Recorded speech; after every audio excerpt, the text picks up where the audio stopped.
Assalamualaikum warahmatullahi wabarakatuh. Salam sejahtera bagi adik-adik sekalian yang telah berkunjung ke channel ini. Terima kasih atas kunjungan kalian. Semoga kita semua dalam keadaan sehat walafiat, selalu berbahagia dan tetap bersemangat untuk belajar.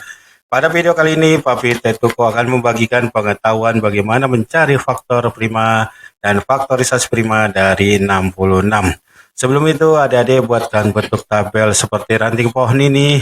Dan ada dihafalkan ada 8 bilangan prima yang sering kita gunakan, yaitu 2, 3, 5, 7, dan selanjutnya. Oke, setelah jadi ranting pohon ini, adik-adik letakkan angka 66 yang kita cari faktornya di bagian kanan atas. Dan sebelah kiri kotak ini kita isi dengan bilangan prima dimulai dari yang terkecil yaitu angka 2. Dan di kotak ini adalah pembagian antara 66 dibagi 2 yaitu 33. Pada saat kotak ini sudah bilangan prima, berarti pencarian faktor prima kita hentikan.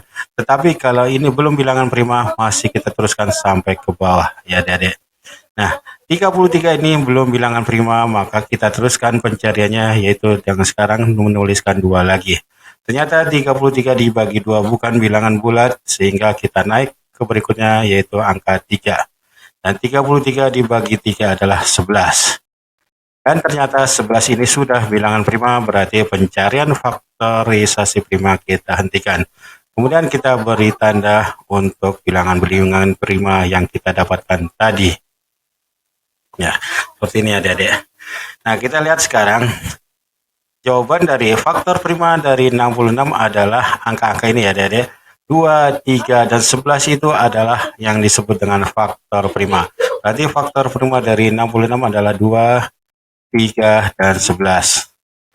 Sedangkan yang disebut dengan faktorisasi prima adalah 2 dikali 3 dikali 11. Kita tuliskan faktorisasi prima dari 66 adalah 2 kali 3 kali 11. Adik-adik. Jadi itu adik-adik ya yang disebut dengan faktor prima dan faktorisasi prima. Semoga adik-adik semua di rumah mengerti bagaimana mencari faktor prima dan faktorisasi prima ini dan langsung praktekkan di rumah.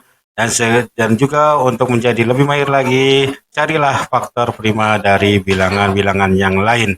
Semoga materi kali ini bermanfaat bagi adik-adik sekalian. Jangan lupa untuk subscribe channel dan Papi cukupkan. Wassalamualaikum warahmatullahi wabarakatuh. Salam sejahtera bagi kita semua.